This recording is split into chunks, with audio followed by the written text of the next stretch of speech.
Planning ahead is killing your motivation. The Netflix trailer scam. Planning feels productive. You grab a notebook, color code your life, and suddenly you're starring in the Oscar-winning biopic of future you. In your head, you're Elon Musk with a monk's discipline and an Olympic athlete's abs. In reality, you're doom-scrolling raccoon memes at 1 a.m. with chip crumbs on your chest. Here's the painful truth. Planning doesn't motivate you. It replaces motivation. You think you're building momentum, but your brain cashes out early. Writing "run 5 miles" already gave it the dopamine it wanted. Now it's satisfied. Why would it still bother dragging your sorry body to the treadmill? Planning is a Netflix trailer. Slick, inspiring, and makes you believe the full movie is going to change your life. But you never press play. You just rewatch the trailer until the snacks run out. Punchline: you haven't achieved anything. You've just achieved the feeling of achieving something. And for your brain, that's good enough. Chapter 1. Planning is cocaine cut with baby powder. Your brain is lazy, but it's also greedy. It loves shortcuts. That's why planning feels so good. You get the high without the work. It's productivity cosplay. Dress up like you're getting things done while staying parked on your couch. You open Notion, add a few tabs, draw some arrows, and boom, dopamine spike. Except it's counterfeit dopamine. It's cocaine cut with baby powder. Looks impressive, delivers nothing. Your task list is a buffet menu, but you're already full just from staring at it. The cruel twist? Your brain isn't saving motivation for later. It's spending it all on the fantasy. The movie hasn't even started, and your mental popcorn bucket is already empty. Punchline: your brain isn't hoarding willpower.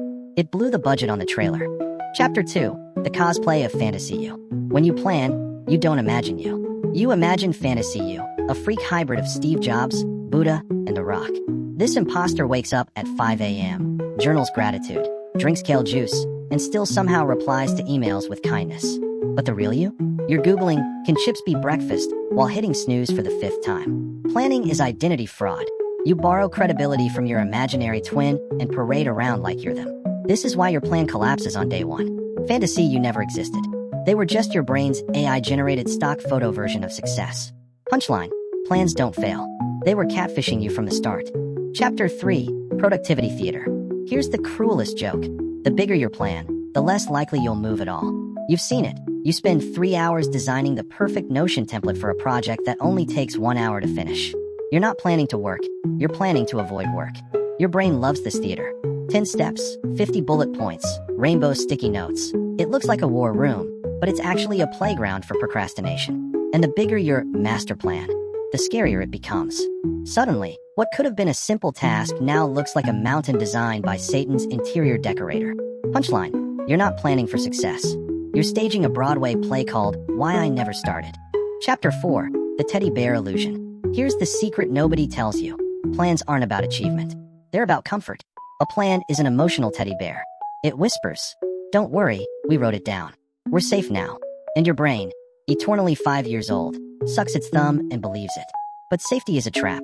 Plans let you hide from the terrifying reality that action equals risk. Once you move, you can fail. On paper, you're still perfect, untouched, untested. That's why you clutch the plan tighter every time you feel scared. It's not a map to success. It's a blanket fort built to keep failure outside. Punchline: the plan isn't a guide. It's a hiding spot. Underscore